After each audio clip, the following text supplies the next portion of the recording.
বালিগুড়ি চক পাচুরিয়া মিলিত সংঘে কালী পুজোর থিম গুজরাটের দ্বারকানগর মন্দির। গতকাল বালিগুড়ি চক পাচুরিয়া মিলিত সংঘের আয়োজনে অনুষ্ঠিত হল মহা ধুমধামে সার্বজনীন কালী পুজোর শুভ উদ্বোধন। আলোকসজ্জা, শঙ্খধ্বনি আর ভক্তির সুরে মুখরিত হয়ে উঠেছিল গোটা এলাকা। এবছর 23তম বর্ষে পুজোর উদ্বোধন করেন রাজারহাট নিউ টাউনের বিধায়ক তাপস চ্যাটার্জি। তার হাত ধরে শুরু হয় উৎসবের আনুষ্ঠানিকতা। পুজোর পাশাপাশি বহু মানুষের হাতে কম্বল এবং শাড়ি তুলে দেওয়া হয়।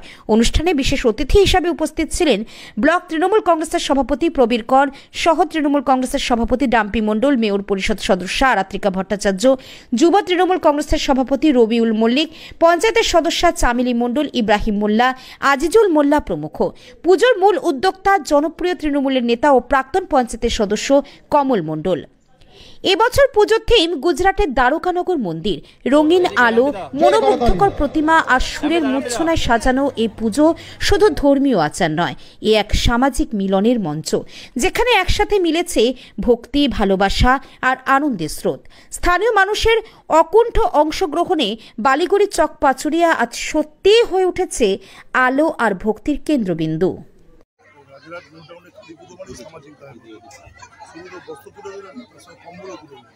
কম্বলের দুটোকে জয় মানুষ ব্যবহার করে এবং ছাপোসা আগে এই কম্বল না, ভালো কম্বল মানুষকে দিলেন। কম্বল পুরোহিত পুজো কমিটি এটা প্রতি বছর এটা করে দেখেন। আমি আরও আগেও বছরে এসেছি, বৌমা আমাদের কিন্তু প্রচার সুন্দর, তাদেরকে আমরা সকলে মিলে খুব সুন্দরভাবে ব্যাপারটাকে রেখেছি।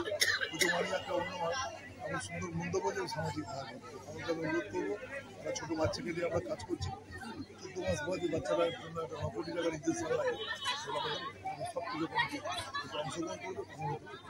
খুব সুন্দর ভালো সম্পর্ক আমাদের আসতে বললাম। প্রশ্নটা একটু ভুল বলছি এই কারণেই আপনাকে, এটা হচ্ছে বালিগুড়ি ও চকপাচুরিয়া মিলিত সংঘ, আমাদের দুটো গ্রাম, আমার পঞ্চায়েত পাতাগোড়া গ্রাম পঞ্চায়েত সবাই এর মধ্যে যুক্ত।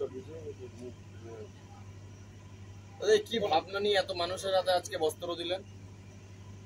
ভাবনা বলতে আমাদের এই 23 বছর এই পূজা পড়ছে 23তম বর্ষ। এই ভাবনাটা আমাদের, তার আগে বলি আমার ক্লাবে সহসভাপতি আমাদের মানে সম্পর্কে কাকাও হতেন, তিনি কিন্তু মারা গেছেন আর কিন্তু 28 দিন আগে। ঠিক আছে, তা তিনি থাকলে আরও ভালো করে পূজাটা আমরা আনন্দ পেতাম। থাকলে উনি চলে গেলেন, স্বর্গবাসী হয়ে গেলেন, খুবই দুঃখিত।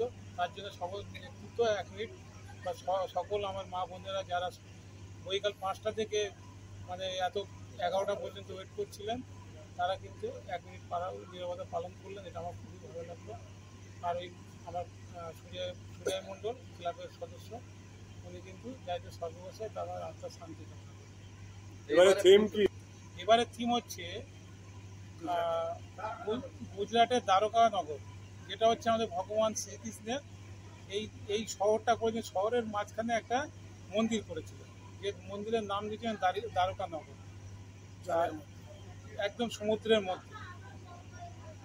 সেই মন্দির কিন্তু এখনো সমুদ্রের মধ্যেই আছে। কিছু বৈজ্ঞানিকরা মোটামুটি এইটা তো বৈজ্ঞানিকরা ডুবুরি নামিয়ে সেখান থেকে কিছু পাথর টাথর এটা ওটা সমগ্র করে টেস্ট করে দেখা গেল বহু বছর আগে প্রাচীনতম মন্দির। এই মন্দিরটার নাম দ্বারকানগর।